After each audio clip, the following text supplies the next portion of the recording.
Okay, so I have a question for you, and I want you to be really, really honest with yourself when you answer this. Oh. It's a little aggressive, maybe even a bit insulting, Yep. but it comes straight from the stack of papers I've been reading. Here it is. Is your stomach a dustbin or is it a powerhouse?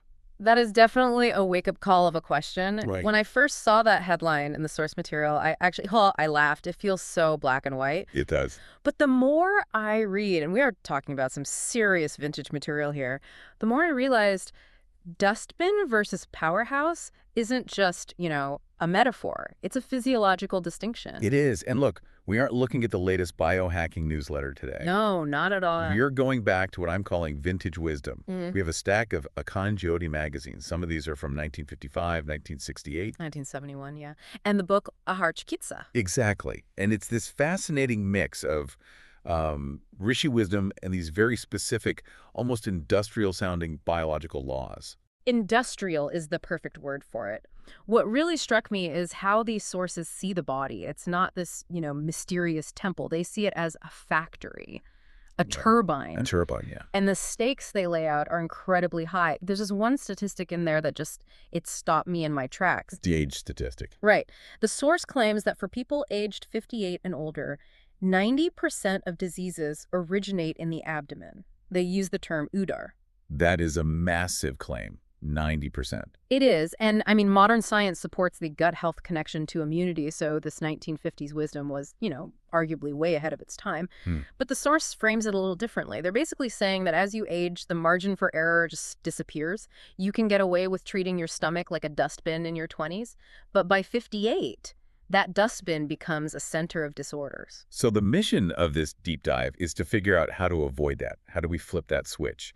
From, center of disorders to a factory of energy. And I really want to get into the specific method they lay out because they call it the system. Yes, and that word choice matters so much. They're very specific about using the word system rather than, say, discipline. Right. Because discipline implies willpower, right? It implies struggle. But a system, that implies mechanics. You just set it up and it runs. I like that distinction. Willpower usually fails me by about 3:0 p.m. on a Tuesday. A system feels more reliable. It does. But before we get to the solution, we have to look at the problem. Yeah. And the sources use these really vibrant, almost comic book style visuals to describe what's going wrong in our guts. It's incredibly visual. They describe the split screen thing. So on the left, you have the dustbin. It's messy, it's overflowing, it's chaotic. And the sound they associate with it is industrial grinding. Ah, yes. That phrase, industrial grinding, it just stuck with me because I think we've all felt that. You eat a huge meal, you're stressed, you swallow it whole, and an hour later you can physically feel your body struggling. Yes. It feels like gears grinding. Yes, exactly. And to personify this whole struggle, the source introduces an archetype, a character named Seth Karadimal. Seth Karadimal. Okay, reading this, he felt like a bit of a caricature, but I think he's supposed to represent something deeper. Who is this guy? So on the surface, Seth is the negative example. He's a wealthy merchant, eats heavy, rich foods, and just swallows everything in a rush. He's got chronic bloating. He's tired all the time. Okay. But if you look deeper, Seth is really the archetype of modernity. How so? Well, think about his traits. Rush, greed, consumption without process. Seth is the idea that more is better and faster is better. He treats his body like a storage unit. If it's on the plate, it goes in the hatch. Right. No respect for the biological processing time.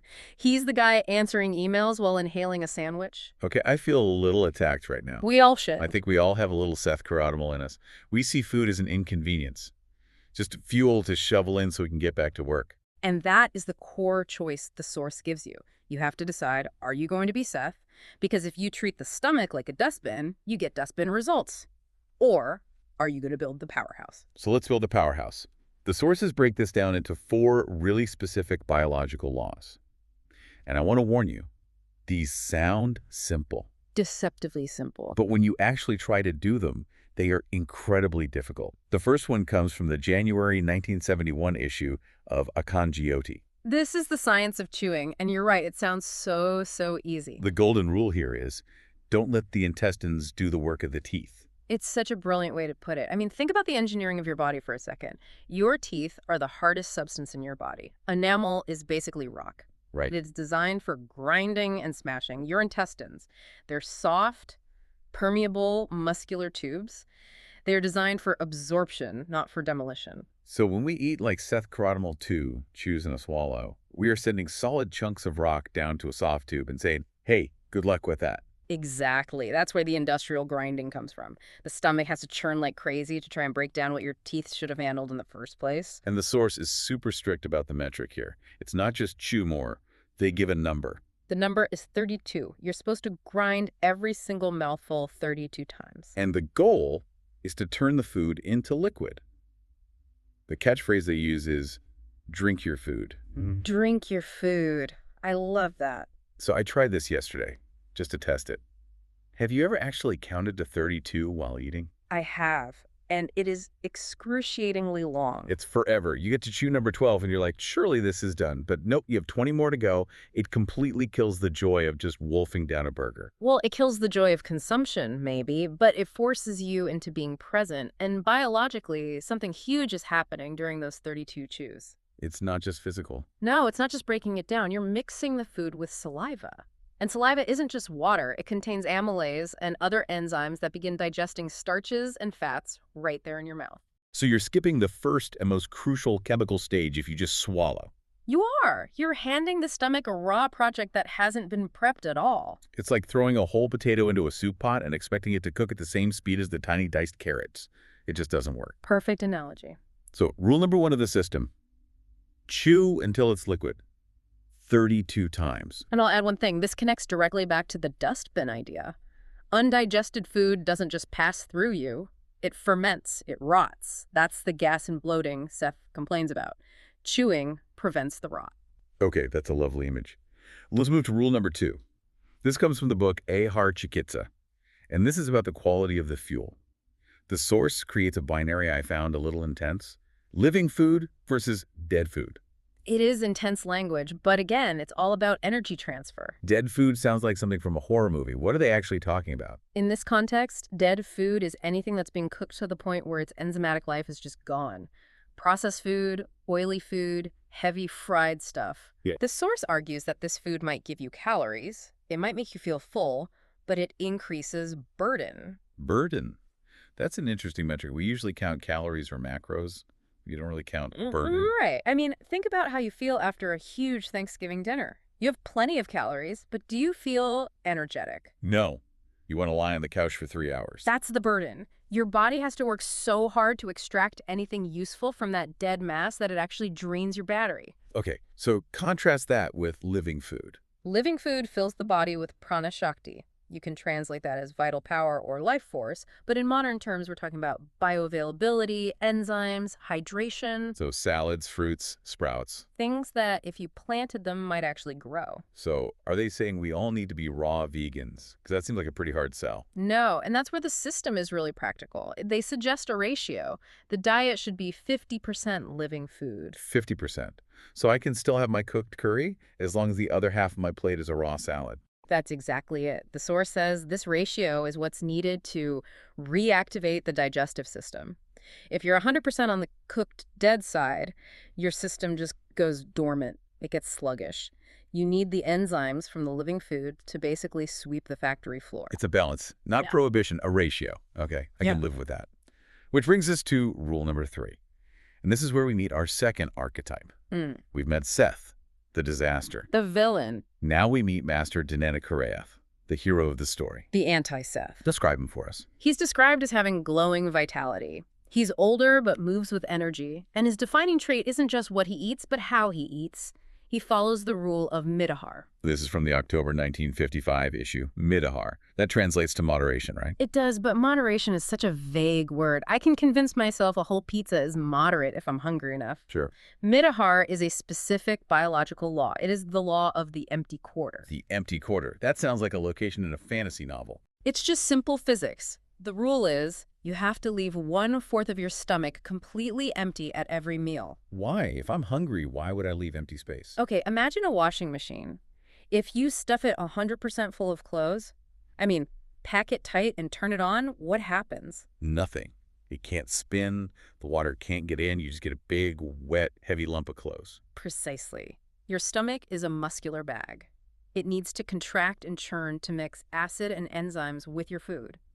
If you fill it to 100% capacity, the Seth Carotmal method, there's no room for movement. And so you get indigestion.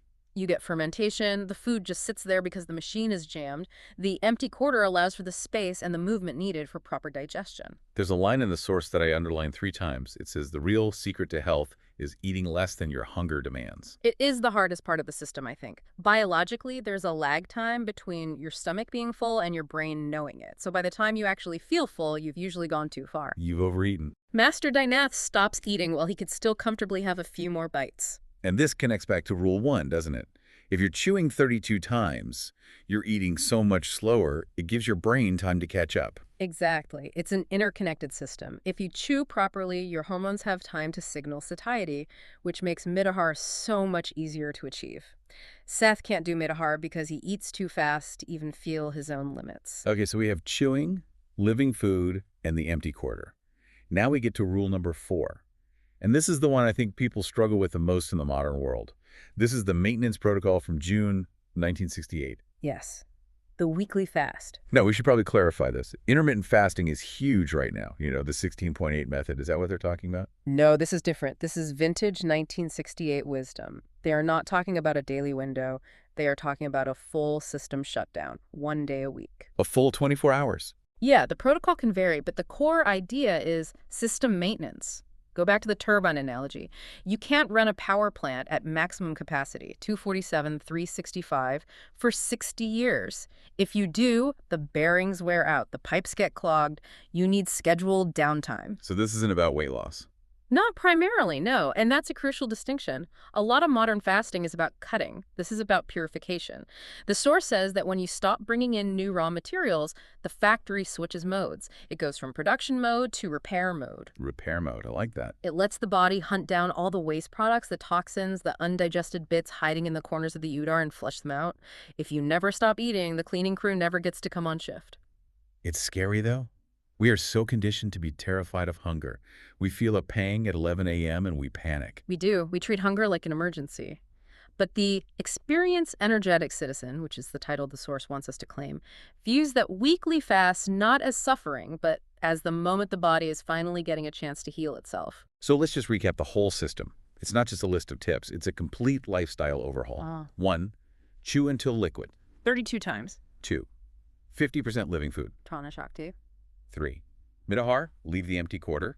And 4, a weekly fast for system maintenance. It covers the mechanical, the chemical, the spatial, and the temporal aspects of digestion. It's remarkably comprehensive for something written in 1955. And the source material ends with this really dramatic visual. They call it the sacrifice box. Yes, the call to action. It is not a gentle suggestion. The narrator basically says, here's a box, put your bad habits in it, burn them. And then they say, no excuses, create a system. And I want to circle back to that idea of creating a system, because I think that's why Seth Carotmal fails. Seth relies on impulse. I see food, I eat food. Yeah. Master Dynath relies on a system. It is Tuesday, so I eat this way. It is the weekly fast, so I do not eat. The system removes the decision fatigue. You don't have to negotiate with yourself at every single meal. The rule is just. It's already set. Exactly. And the goal is to become that experienced, energetic citizen. I love that phrase. It implies that energy isn't just something you have, it's a status you earn. You earn your citizenship in the land of health by following the laws of the land. And if you break the laws, if you speed, if you litter, you get the dustbin, you get the disorder. You know, if we connect this to the bigger picture, looking at all these old magazines, it raises a really profound point about time and longevity. What's that? We usually think our lifespan is determined by our genetics. You know, my grandpa lived to 90, so I will too. But this source suggests something different. It suggests that if the stomach is truly an energy factory, then every single meal is just raw material. Okay. And the question isn't just what you are eating, but how efficiently you are processing it. So the efficiency of the factory determines the lifespan of the machine. Precisely. You could put the highest quality organic fuel into a clogged, broken engine, and it still won't run. But if you fix the engine, if you chew, if you fast, if you leave that space, you optimize the output. You might literally be determining your lifespan chew by chew. That is a heavy thought to leave us with. It puts all the responsibilities squarely back on us.